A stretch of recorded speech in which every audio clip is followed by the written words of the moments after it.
Hi guys, I'm Asif Ali and you're watching CGHOW video, and today I have created this box shatter effect in UE5 Niagara.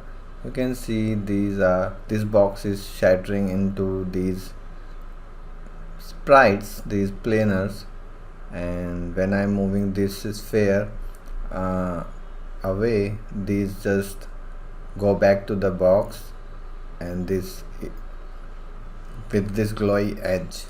It looks cool. It is simple, and I have used one of my previous tutorial thing here. You can watch that tutorial. I'll show you just. So let's start this tutorial now.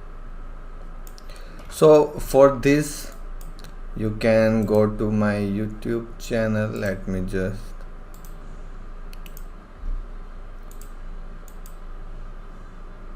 and you can find this tutorial, shatter in UE5, sorry.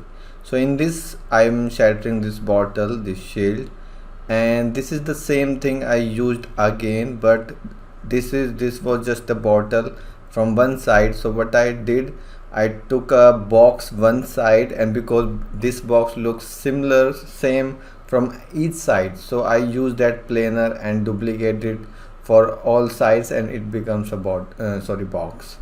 So you can see if I open this FX,